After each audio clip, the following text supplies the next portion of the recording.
CNN, each year, millions of Jews gather at Passover to remember their Hebrew forebears' exodus from Egypt, where they escaped thanks to 10 divinely sent plagues. As the coronavirus pandemic sweeps across the globe, some of the parallels are hard to miss.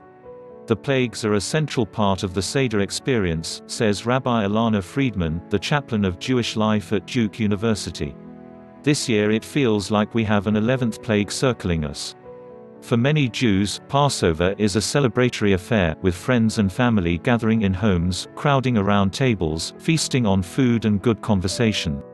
It's by far the most celebrated holiday of American Jewish life, with 70% saying they participate in seders each year.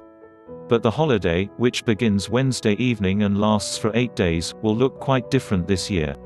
Pre-Passover gatherings at synagogues have been cancelled.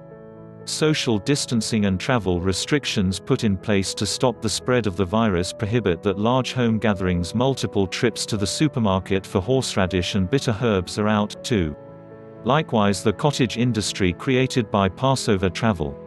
Most importantly, many Jews are lamenting the loss of one of Passover's greatest pleasures, the gathering of family generations under the same roof, at the same table. The inability to spend Passover with their grandparents has been really difficult for a lot of students, and they are mourning the loss of that, says Friedman.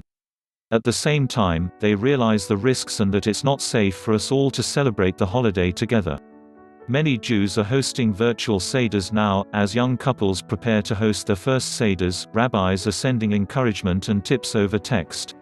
Some elderly Jews may spend Passover alone, the first without family in decades. And some families who span generations, from bubs to babies, will have to meet via technology or not at all. Jews from more liberal traditions have already prepared to host virtual seders on websites like One Table, which brings Jews together for communal gatherings on Shabbat and holy days.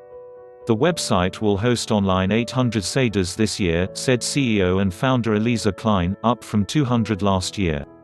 A few of the seders posted thus far: the Seder in Place, Seder Stream, Pandemic Passover, May the Plague Passover Us, and, poignantly, the Orphan Seder. Klein says her own parents, both in their 80s, live just 4 blocks away in New York City. This Passover they will stay 4 blocks away. My dad taught me how to make matzo. Now thousands of people are going to learn to make matzo on their own, she says. There's something really beautiful about that. An old ritual is taking on a new importance. Rabbi Rick Jacobs, president of the Union for Reform Judaism, says this will be the first year his family will be separated for Passover.